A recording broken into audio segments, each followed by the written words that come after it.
Hello everyone, welcome to our channel. I hope you are doing well. हम इस lecture series में mathematics का हम पूरा लेक्चर देखेंगे जो बेसिक मैथमेटिक्स मीन्स जेई के पॉइंट ऑफ व्यू से, जेई मेंस एंड एडवांस के पॉइंट ऑफ व्यू से, एंड जो हमारे स्टेट इंजीनियरिंग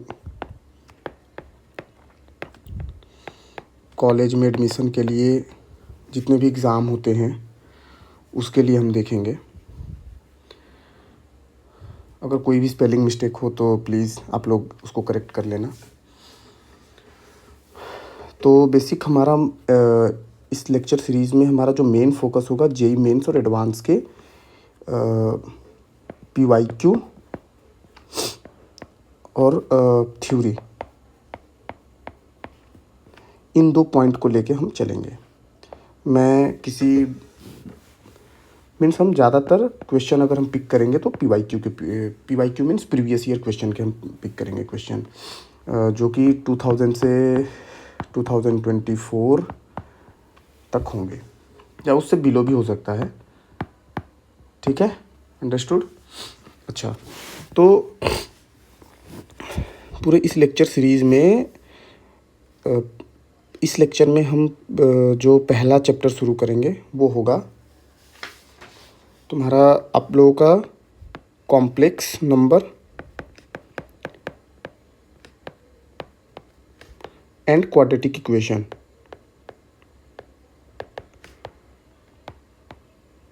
ओके।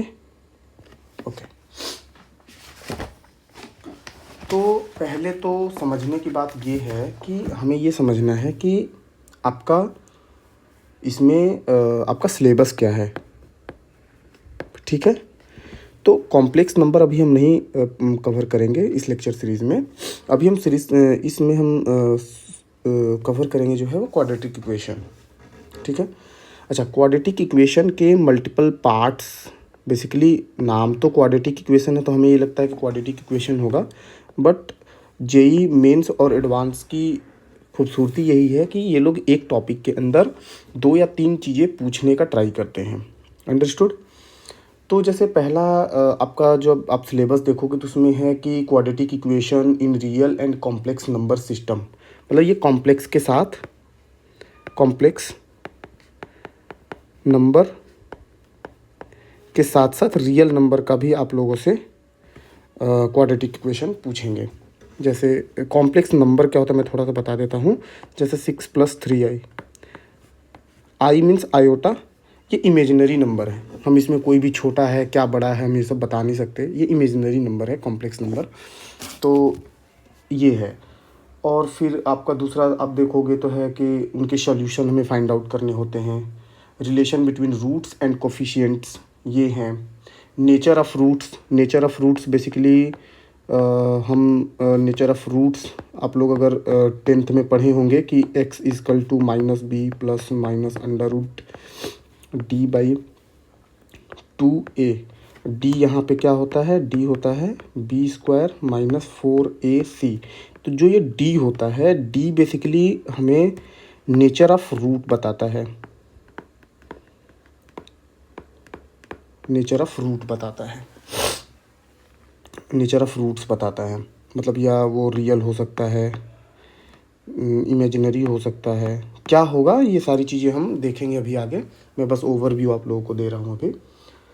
फिर उसके बाद हमें फॉर्मेशन देखना है कि अगर आपको रूट्स गिवन हो तो आप लोग अपना उससे क्वाड्रेटिक इक्वेशन कैसे बनाओगे, ये भी आप लोग के सिलेबस में है। ठीक है, तो एक हो गया कॉम्प्लेक्स नंबर और रियल नंबर का आपको क्वाड्रेटिक इक्वेशन सॉल्व करना है।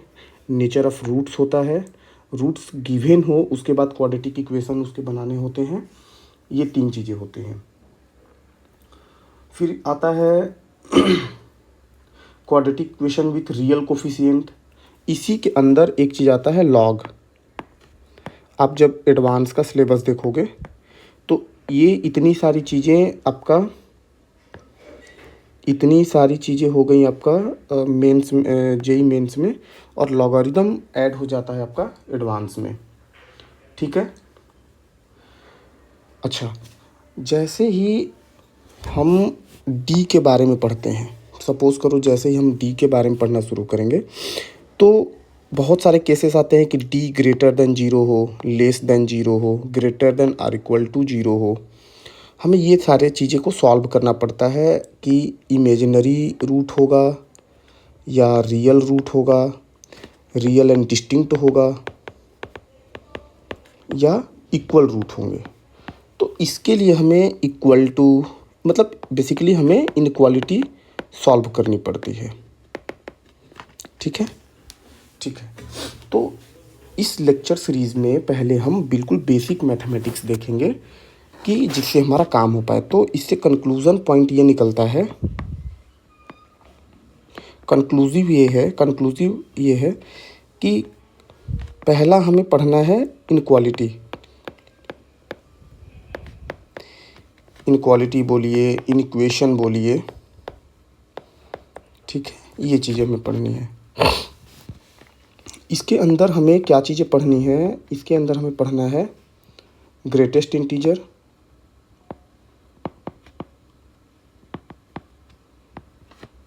लिस्ट इंटीजर, मॉड, ये सारी चीज़ें हमें पढ़नी है। उसके बाद हम लॉग पढ़ेंगे, 4 चीज़ें पढ़ेंगे। तो इस लेक्चर सीरीज में मैं आप लोगों को 3 चीज़ें पढ़ाऊँगा, जिसमें मॉड को मैं बहुत डिटेल में पढ़ाऊँगा। ठीक है, इनका मैं डेफिनेशन आप लोगों को बता दूंगा। तो इन 2 चीज़ों का ना केवल only important here is only definition. समझ में आई बात? आपको अपने माइंड में केवल और केवल डेफिनेशन रखना है कि ग्रेटेस्ट इंटीजर किसको बोलते हैं, लिस्ट इंटीजर किसको बोलते हैं। ये ज़्यादातर आपको डिटेल में थोड़ा पढ़ाया जाएगा जब आप पढ़ोगे लिमिट। ठीक है, कुछ कठिन नहीं है, कुछ भी हार्ड नहीं है। मैं आप लोगों को बिल्कुल एक एक पॉइंट को इतना ओपन करके बताऊंगा। अगर आप लोगों को कहीं पर भी कुछ भी प्रॉब्लम्स आती हैं, कुछ भी ऐसा लगता है कि नहीं ये चीज़ें मेरे को समझ नहीं आई, तो आप लोग इस चैनल पे अपना कमेंट डालिएंगे और विदिन मीन्स आपको कुछ 1-2 दिन में 24 आवर्स में हो सकता हो कि तुरंत ही रिप्लाई मिल जाए। आपको तुरंत रिप्लाई मिलेगा विथ सॉल्यूशन, पेपर पेन पे आपको सॉल्यूशन प्रोवाइड कराया जाएगा। ठीक है, तो अब हम शुरू करते हैं। अब हम शुरू करेंगे आप लोगों का मॉडुलस, मॉड। तो थोड़ा सा नंबर सिस्टम के बारे में जानेंगे। जैसे आप लोगों ने सुना होगा कि नंबर सिस्टम पे ये चीज़ प्रेजेंट करना है, रिप्रेजेंट करना है, तो हम लोग नंबर सिस्टम के बारे में थोड़ा सा जान लेते हैं, बस फ्यू सेकेंड्स में। नंबर सिस्टम को बेसिकली देखिए हम 2 पार्ट में डिवाइड करते हैं। एक होता है इमेजिनरी नंबर, एक होता है रियल नंबर। इमेजिनरी नंबर में जैसे मैंने आपको बता दिया कि आयोटा के साथ वो नंबर होता है, जैसे 6 + 3 आई समथिंग लाइक दैट। अब रियल नंबर हमारा इम्पोर्टेंट है। रियल नंबर के अंदर आपका आ जाता है, एक आता है रेशनल नंबर, एक आता है इररेशनल नंबर। इररेशनल नंबर आता है। ठीक है, 2 चीज़ें आ गई। अब देखो रेशनल नंबर के अंदर क्या आता है, इंटीजर आता है, फ्रैक्शनल नंबर आते हैं। ठीक है, और इरेशनल नंबर के अंदर जैसे सपोज कर लो √2, √3 इस तरीके के नंबर आते हैं, इनको बोलते हैं हम लोग इरेशनल नंबर। ठीक है, कोई प्रॉब्लम? जो भी लिखा है वो समझ में आ रहा है, क्लियर है बिल्कुल? ठीक है, अब देखो इंटीजर के अंदर, इंटीजर में चीज़ें आती हैं कि निगेटिव वैल्यू, पॉजिटिव वैल्यू। ठीक है, इस निगेटिव पॉजिटिव में अगर हम जीरो ऐड कर दें तो इसको बोलते हैं होल नंबर। ठीक है, ये होल नंबर होल नंबर का डेफिनेशन ये होता है, जैसे हम आगे पेज पे देखें,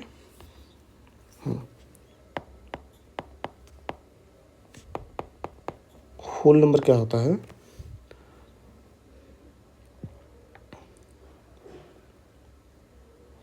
जितने भी काउंटिंग नंबर होते हैं आपके। अच्छा, काउंटिंग नंबर से क्या मतलब होता है? काउंटिंग नंबर का मतलब होता है कि जिसको काउंट कर सकते हैं। जैसे -5 को हम काउंट नहीं कर सकते, ठीक है, तो काउंटिंग नंबर 0 हो गया, 1 हो गया, 2 हो गया, 3 हो गया, 4 हो गया, 5 हो गया, इस तरीके से हम लोग पूरा काउंटिंग नंबर को हम लोग होल नंबर बोलते हैं, ठीक है, ऐसे। अच्छा, तो फिर उसके बाद तब इंटीजर में इंटीजर और होल नंबर में क्या डिफरेंस था? इंटीजर के अंदर निगेटिव, पॉजिटिव, ज़ीरो, 3 चीज़ आती हैं। पॉजिटिव और जीरो को हम लोग होल नंबर बोलते हैं, और उसके अंदर अगर हम निगेटिव मिला देते हैं तो उसको बोलते हैं इंटीजर। तो अगर किसी भी एग्ज़ाम में आपको बोले केवल होल नंबर बताओ, तो आपको निगेटिव वैल्यू छोड़नी पड़ेंगी, ठीक है।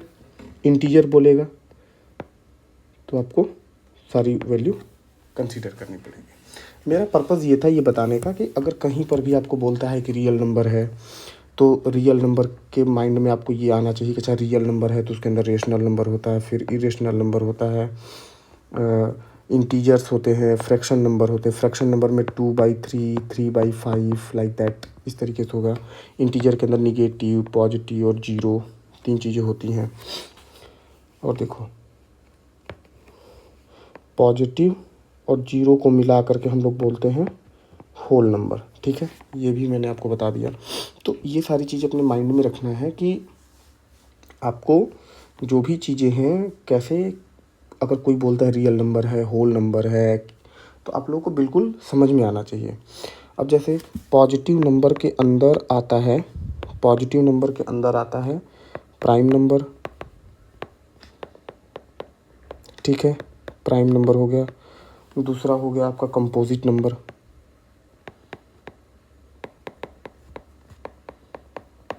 तीसरा आपका हो गया इवेन, चौथा हो गया ऑड नंबर। मतलब इस तरीके से है। मतलब अगर कोई बोलेगा कि प्राइम नंबर होता है तो प्राइम नंबर एक क्या हो गया, इंटीजर हो गया। कंपोजिट भी इंटीजर है, इवेन, ऑड, ये सारे इंटीजर नंबर होते हैं, ठीक है। चलो, अब ज़्यादा टाइम हम इस पर नहीं लगाएंगे। आई होप आप लोगों को अच्छे से समझ में आया होगा। अब हम आते हैं मॉडुलस पे। मॉड को रिप्रेजेंट करने का तरीका होता है, कोई भी नंबर हो, सपोज करो नंबर x है, तो इसको 2 लाइन्स में से हम बंद करते हैं, इसको बोलते हैं मॉड। पहला चीज़ आता है डेफिनीशन, क्या होगा इसका? डेफिनीशन जो होगा, अब्सोल्यूट वैल्यू होता है ये। अब्सोल्यूट वैल्यू क्या होता है? Without sign. अगर नहीं समझ में आया तो मैं अभी एग्जांपल समझाऊंगा। जैसे 5 का मॉडुलस क्या होगा? 5 होगा, क्योंकि इस पर कोई साइन नहीं है। अब जैसे सपोज करो -5, इसका मॉडुलस क्या होगा? 5। समझ में आ गया? अच्छा, ठीक है। अच्छा, फंक्शन क्या होता है? मॉड ऑफ एक्स क्या है? एक फंक्शन है, ठीक है। मतलब कि इसके आप कुछ इनपुट दोगे, ये कुछ आउटपुट देगा। अंडरस्टूड? ठीक है। अब देखो, इतना अंडरस्टूड है। तो x क्या है? x इनपुट है। मॉड ऑफ इस x पे फंक्शन लगेगा मॉड का, फिर आपको एक आउटपुट मिलेगा। समझ आया? जैसे सपोज करो आपने इनपुट दिया 5, आपने इनपुट दे दिया, आउटपुट में आएगा ऐसे, कैलकुलेट करेगा, इसको दे देगा 5। अगर -5 आएगा, फिर कैलकुलेट करेगा -5, और फिर इसकी वैल्यू आ जाएगी 5। अब्सोल्यूट वैल्यू होता है, माइनस साइन हटा करके वो अपना 5 वैल्यू दे देगा आपको। अंडरस्टूड? बहुत ईजी है। अच्छा, दूसरा चीज़ इसको क्या बोलते हैं? इसको बोलते हैं डिस्टेंस फ्रॉम ओरिजिन। इसको मैं समझाने का ट्राई करता हूँ। ये सपोज करो आप, डिस्टेंस, इसको बोलते हैं ओरिजिन ओ। अगर 5 किलोमीटर यहाँ तक है, 5 किलोमीटर यहाँ तक है अगर, ठीक है, 5 किलोमीटर अगर यहाँ तक है, तो क्या इसको हम -5 किलोमीटर बोलेंगे? नहीं ना, कभी नहीं बोलेंगे। इसको भी क्या बोलेंगे? 5 किलोमीटर। तो मॉडुलस का बस बेसिक मीनिंग होता है एब्सोल्यूट वैल्यू, बस यही आपको ध्यान में रखना है, एब्सोल्यूट वैल्यू है। मतलब अगर एक्स एक्सिस को पहले बोलते हैं, आप लोग समझ लो इनपुट, इनपुट मीन्स डोमेन, इसको क्या बोलते हैं? रेंज, ठीक है।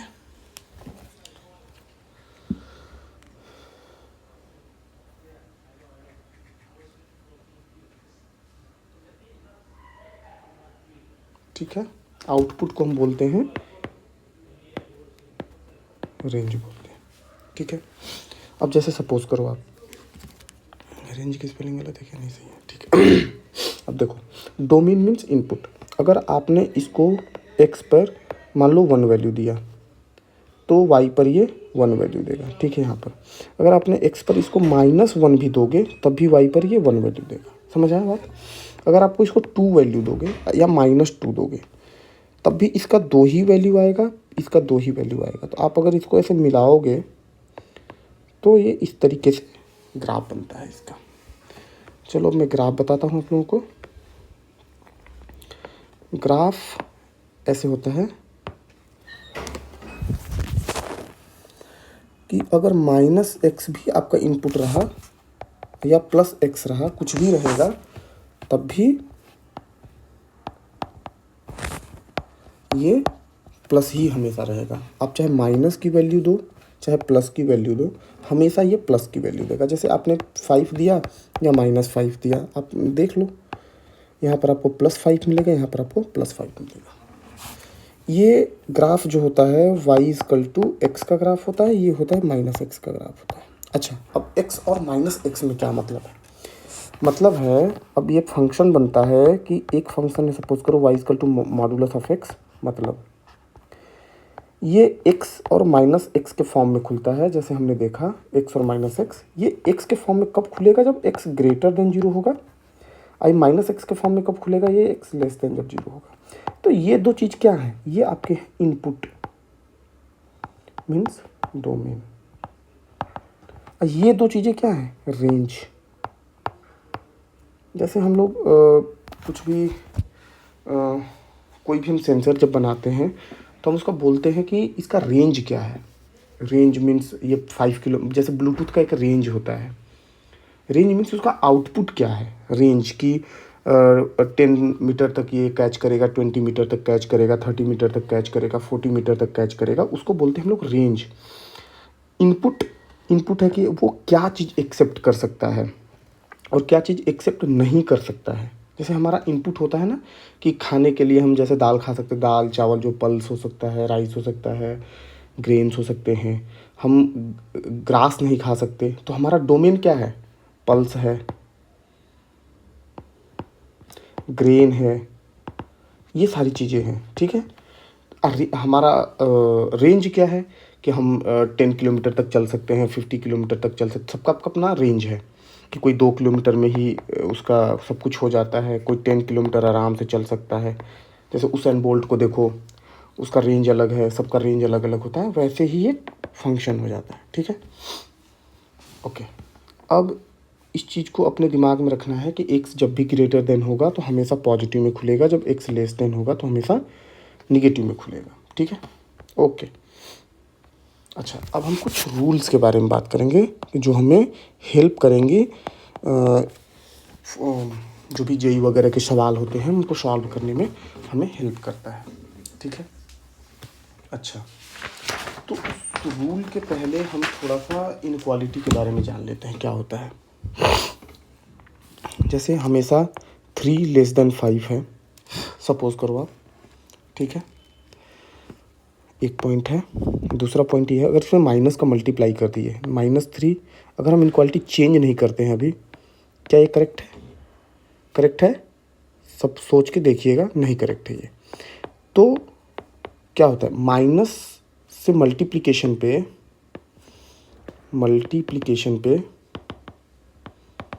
इनक्वालिटी चेंज हो जाती है, ठीक है, माइनस के मल्टीप्लिकेशन पे। एक चीज़ समझ में आ गया, माइनस का मल्टीप्लिकेशन करो या माइनस का डिवीजन करोगे तो इनक्वालिटी होल्ड नहीं करेगी, वो चेंज होगी, ठीक है। अच्छा, एक चीज़ होता है कि जैसे सपोज करो ए एक्स प्लस बी है, केवल ग्रेटर देन जीरो लगा है, ठीक है, या लेस देन जीरो लगा है, तो इसको हम लोग बोलते हैं स्ट्रिक्टली इनक्वालिटी।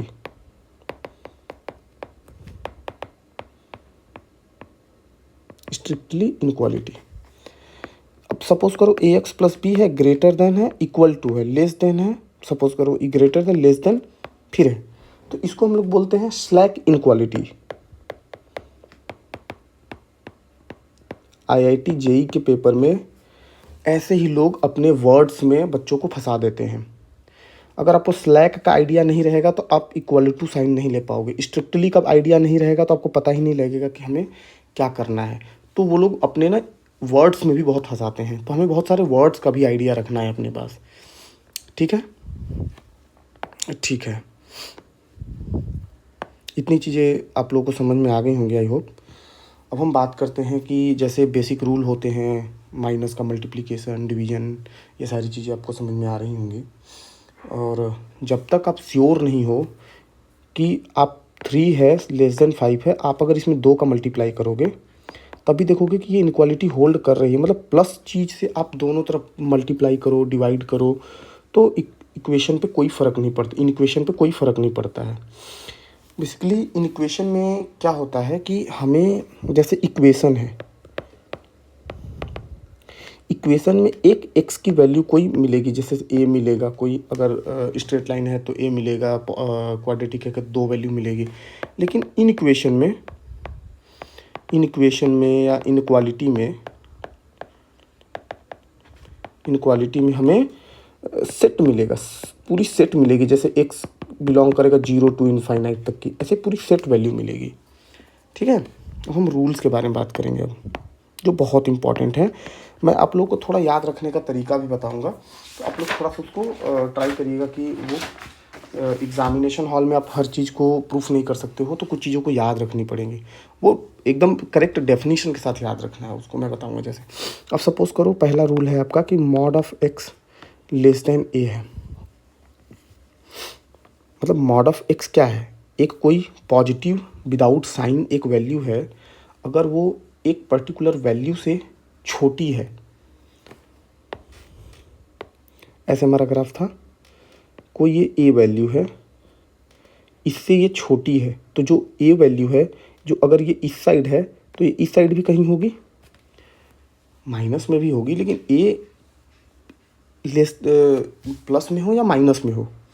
अब सब उसको छोड़ दो, आप इसको छोड़ो अभी जब आप 1-2 बार ऐसे समझोगे तो फिर समझ में आने लगेगा। अब मॉड ऑफ एक्स को किस फॉर्म में खोल सकते हैं, एक्स में और एक माइनस एक्स में, ठीक है।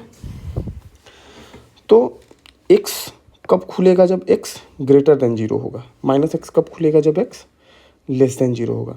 तो एक्स जो है ना ये लेस देन ए है, एक्स जो है ना ये माइनस एक्स जो है ना ये लेस देन ए है, मीन्स एक्स लेस देन ए, एक्स ग्रेटर देन माइनस ए, ठीक है।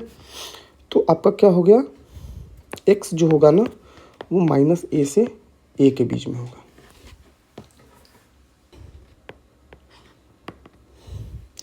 अभी सपोज कर लो mod of x equal to a है, ठीक है। तो मॉड ऑफ एक्स की ग्राफ जो होता है वो इस तरीके से होता है, ठीक है। ए सपोज कर लो कोई एक वैल्यू है,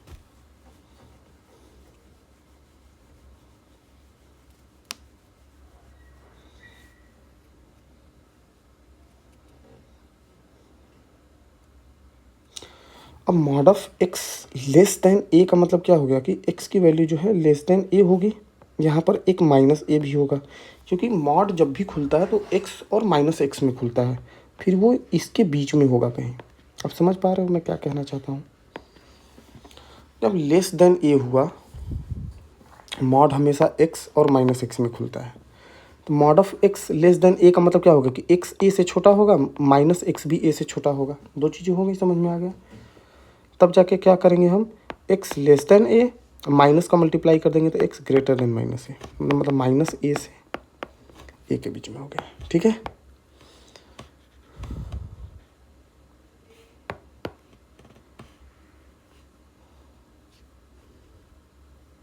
देखो ग्राफ से भी समझ में आ गया। अब हम इससे सीधा सीधा याद रखने वाले तरीके से करते हैं।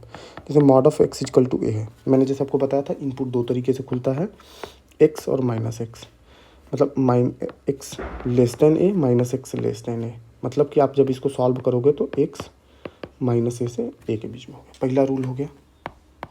दूसरा रूल जो है, अगर इसी में इक्वल साइन लग जाएगा तो यहाँ पर इक्वल इक्वल हो जाएंगे। ठीक है, एक चीज़ ये समझ में आ गया। अब सपोज करो mod of x greater than or equal to a है, फिर वही बात, x greater than a, minus x greater than a, और जब इसको सॉल्व करोगे तो x greater than or equal to a, x less than or equal to minus है, क्योंकि माइनस का जब दोनों तरफ मल्टीप्लाई कर दोगे तो साइन चेंज हो जाएगा। मतलब एक्स जो है ये रूल हो गया। ठीक है, कि अगर जहाँ mod of x greater than a होगा तो एक्स ग्रेटर देन ए होगा, x less than minus a हो जाएगा। ठीक है, अब सपोज करो आपके पास क्या देता है, एक्स के अंदर कोई एक वैल्यू है जिसको उसने माइनस कर दिया है। ठीक है, और less than or equal to R हो गया। इसके अंदर ए जो है ना, ये कोई भी रियल नंबर हो सकता है। रियल नंबर के अंदर क्या क्या आता है, रेशनल नंबर आता है और इरेशनल नंबर आता है, दोनों चीज़ें हो सकती हैं। लेकिन आर जो होगा हमेशा पॉजिटिव होगा। क्यों पॉजिटिव होगा, क्योंकि जहाँ पर भी मॉड वैल्यू लग गई तो मॉड की वैल्यू कभी भी निगेटिव नहीं हो सकती है, कभी भी निगेटिव नहीं हो सकती है। ठीक है, फिर वैसे इसको सॉल्व करने का ट्राई करो। एक बार इसको पॉजिटिव वे में खोलोगे ये खुल जाएगा, एक बार इसमें माइनस साइन लगा के खोल लो इसको। अब इन दोनों को सॉल्व कर लो, एक्स आर प्लस का ए, और यहाँ पर अगर x माइनस ए कर दोगे तो greater than or equal to R हो जाए, माइनस आर हो जाएगा, तो x greater than or equal to A minus R हो जाएगा। ठीक है, अच्छा अब उसके बाद हम क्या इसको बोल सकते हैं कि x जो है a प्लस आर और a माइनस आर के सॉरी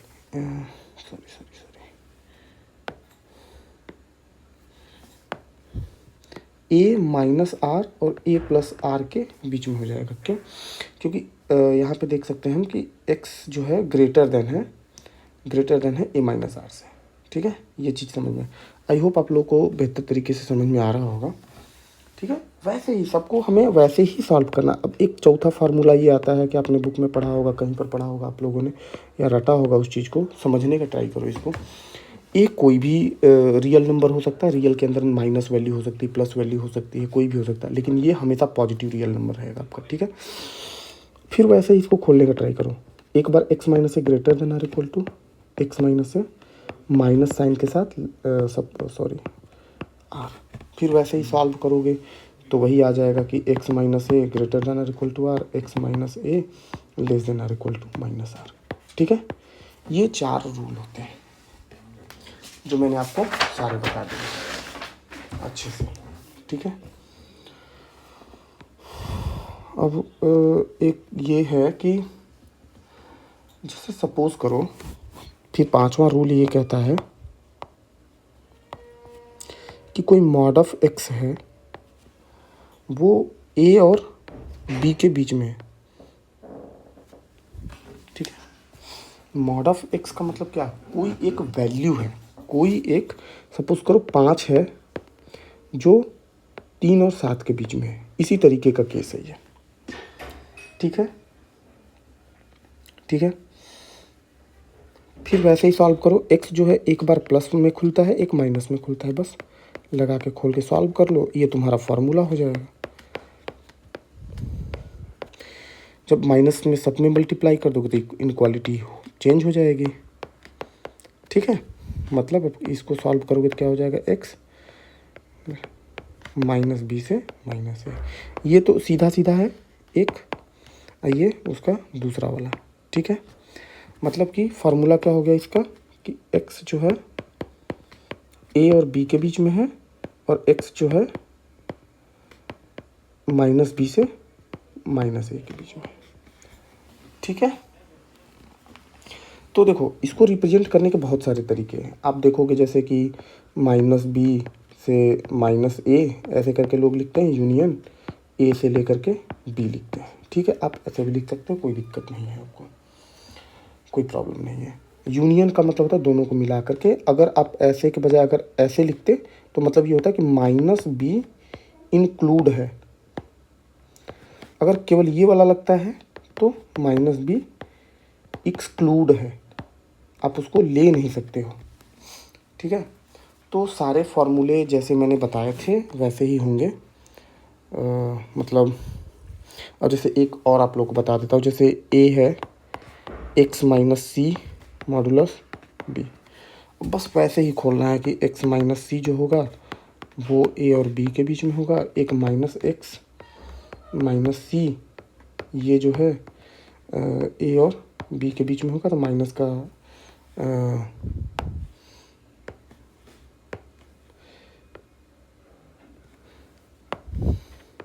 माइनस का मल्टीप्लाई करके आप रूल निकाल सकते हो। ठीक है, अच्छा एक बहुत बढ़िया चीज़ मैं बताता हूँ आपको। सपोज करो कोई एक 6 नंबर का रूल मान लो, इसको आप लोग इसको 6 नंबर का रूल मान लो। थोड़ा अलग है और थोड़ा मतलब बहुत कम जगह पे इसको पढ़ाया जाता है, तो लेकिन थोड़ा बेटर है, आप लोग इसको ध्यान रखने का ट्राई करिएगा। जैसे a x square plus B x plus c है, आप लोगों से ये पूछा जाता है कि ये ग्रेटर देन कब होगा, मतलब ये ग्रेटर है लेस है इस तरीके से ना। तो इसमें दो चीज़ें होती, एक ग्रेटर देन जीरो होगा, एक लेस देन जीरो होगा। या तो एक इक्वल टू जीरो की बात करते हैं तो इक्वेशन की बात हो जाती है। हम अभी यहाँ पे इन इक्वेशन की बात कर रहे हैं। ठीक है, तो ये ग्रेटर देन कब होगा और ये लेस देन कब होगा, हमें ये डिसाइड करना है। कोई भी इक्वेशन देख के, जैसे 2x का स्क्वायर प्लस 4x प्लस 6 ये ग्रेटर देन जीरो होगा या लेस देन जीरो होगा, हम ये डिसाइड कैसे करते हैं, उसको डिसीजन लेने के लिए हम डी निकालते हैं। डी मीन्स क्या निकालते हैं, बी स्क्वायर माइनस 4ac निकालते हैं। ठीक है, अगर B square minus 4ac less than zero है, क्या, फिर से ध्यान से सुनना, इम्पॉर्टेंट है।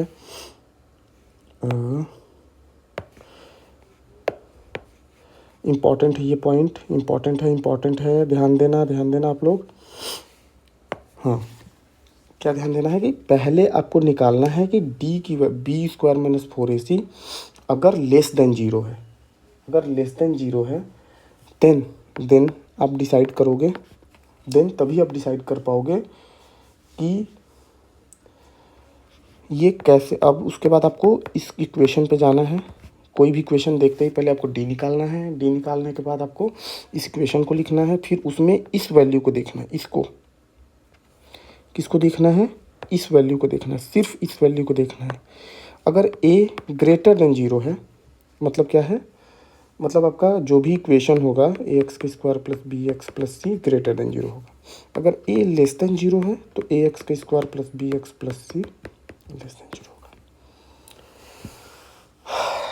ठीक है, अब सपोज कर लो, एक एग्जांपल ले लेते हैं ऐसे ही, 4x प्लस 6 ये ग्रेटर देन होगा जीरो लेस देन होगा, कैसे पता लगेगा, तो पहले आपको डी वैल्यू निकालनी है। बी स्क्वायर हो गया माइनस 4ac,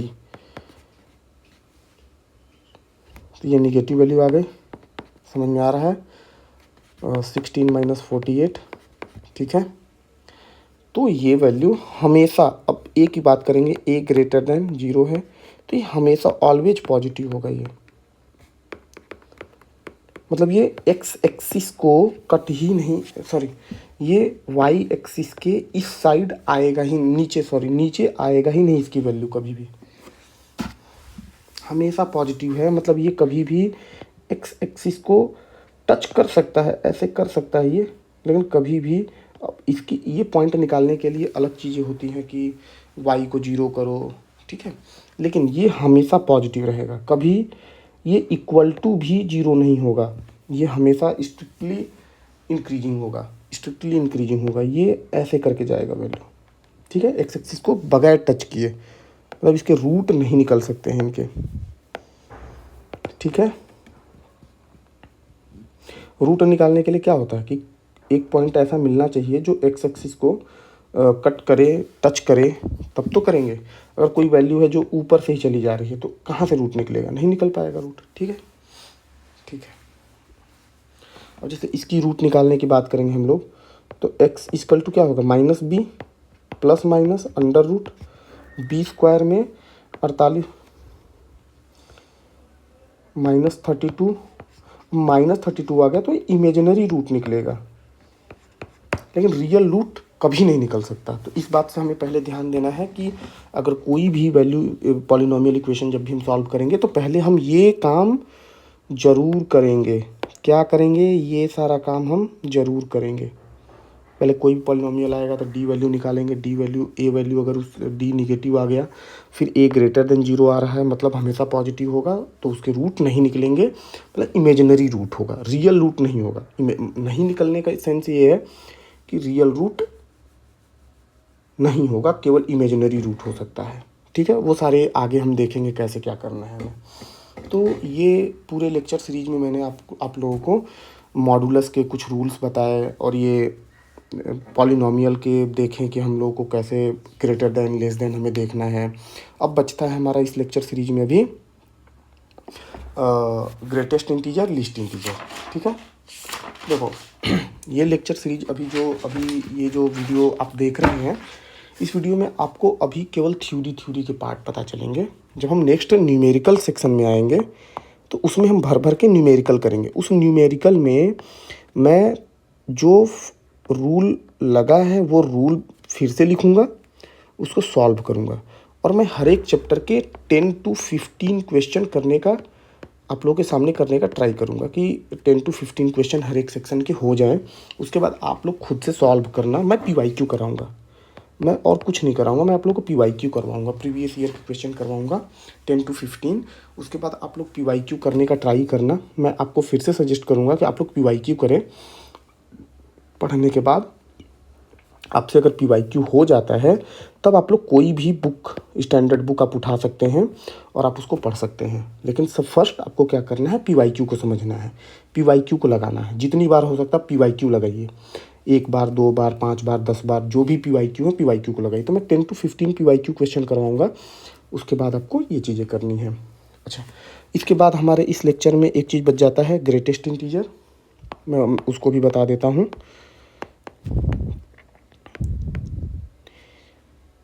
ठीक है, राइटिंग समझ में आ रहा होगा आई गेस। इसको हम बोलते हैं कि ग्रेटेस्ट इंटीजर। नाम तो ग्रेटेस्ट होता है लेकिन यहाँ पर स्मॉलर इंटीजर की बात की जाती है। सपोज करो, पता नहीं, मैं डेफिनेशन नहीं लिखवाऊंगा, पता नहीं समझ आएगा कि नहीं, मैं आपको एग्जांपल से समझाता हूँ। जैसे सपोज करो आपको 2.356 दे दिया गया है, आपको इससे कोई पूछा कि ग्रेटेस्ट इंटीजर बताओ, तो ग्रेटेस्ट इंटीजर इसमें क्या होगा, आप खुद सोचो, इसका ग्रेटेस्ट इंटीजर क्या होगा, 2 होगा। 2.356 से सबसे बड़ा इंटीजर इसके अंदर कौन है, 2 है। अब देखो 2.896 की बात की जाएगी तब भी 2 है। ठीक है, मतलब जस्ट कि जैसे अब डेफिनेशन की बात की जाएगी तो उसमें ये है कि greatest integer indicates the integral part of x. Integral part of x which is nearest and smaller integer।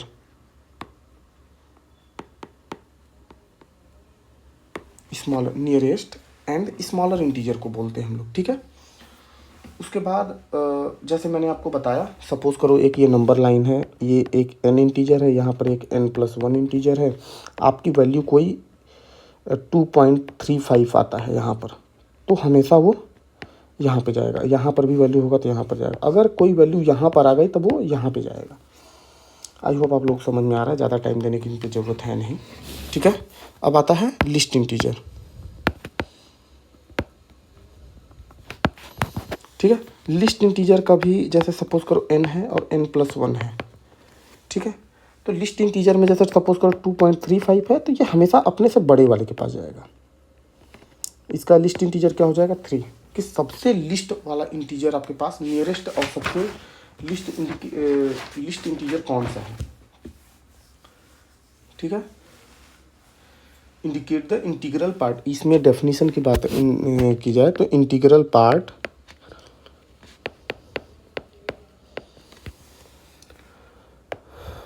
Of x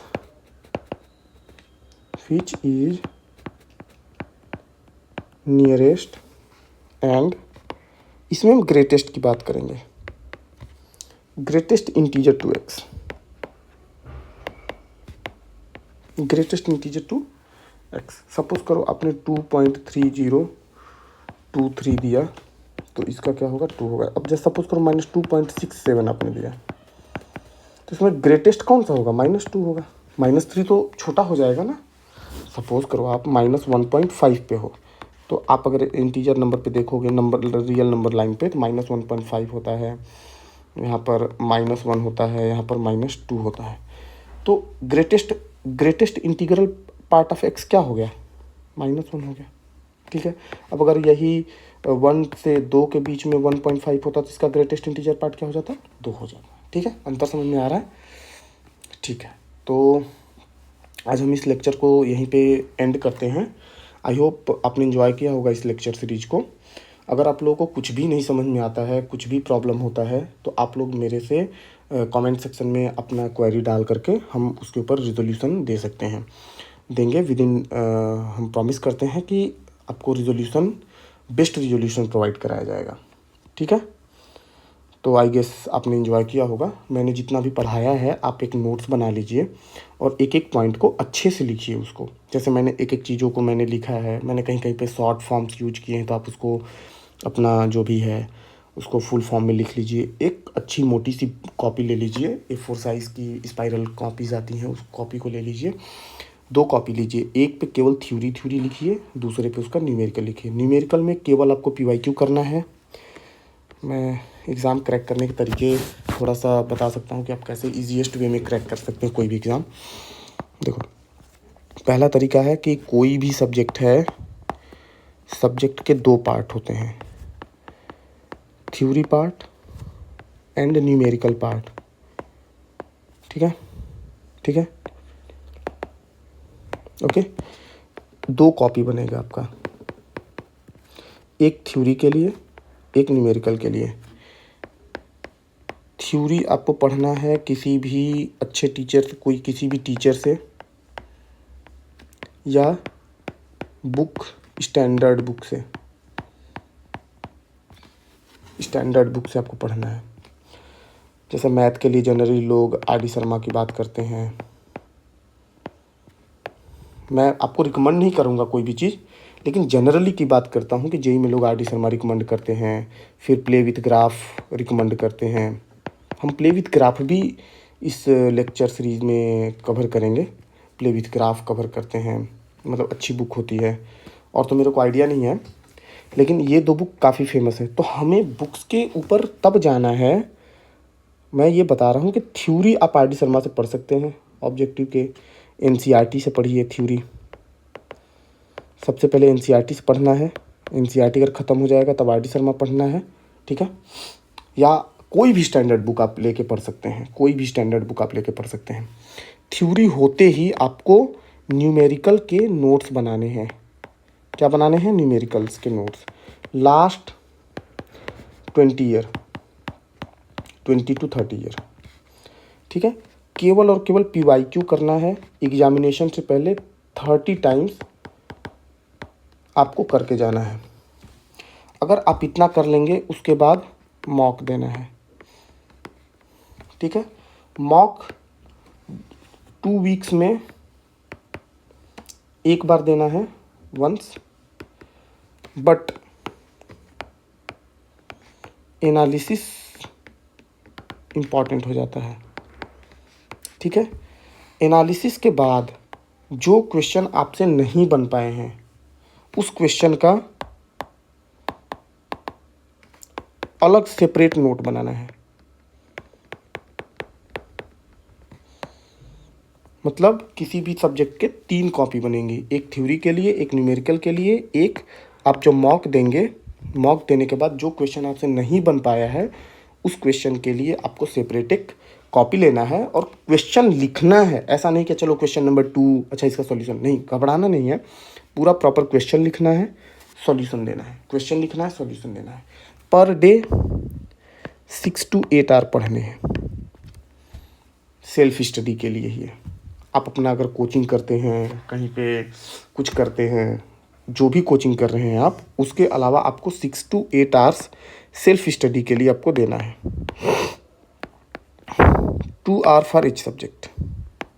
I guess इतना सब लगेगा कि अरे मैथ 2 घंटे में नहीं हो पाता है, कुछ नहीं, आप धीरे धीरे करिए, हो जाएगा, ठीक है। घबराना नहीं है, हम साथ में मिलके आपको IIT में पहुंचाएंगे, आप टेंशन मत लीजिए। मैं इस पूरे लेक्चर सीरीज में आपको ऐसे सारी चीज़ें मैं कैसे क्रैक कर सकते हैं आप, मैं ये नहीं बोलूँगा कि आप बहुत ईजिली क्रैक कर सकते, नहीं, लेकिन आप कंसिस्टेंट के साथ अगर मेहनत करेंगे, चीज़ों को सिस्टमैटिक वे में लेके जाएंगे।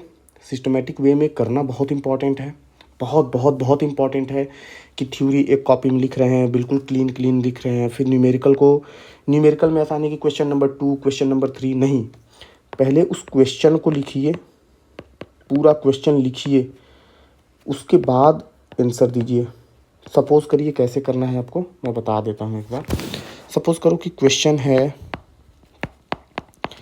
ax² + bx + c > 0, then solution आप प्रोवाइड करिए कि डी निकालना है, जो भी ऐसे पूरा क्वेश्चन, जो भी क्वेश्चन पूरा लिखा हो तो पहले आपको लिखना है, फिर उसके बाद इस चीज़ को करना है, ठीक है। ओके बच्चों, ओके, थैंक यू, मिलते हैं नेक्स्ट लेक्चर में, थैंक यू।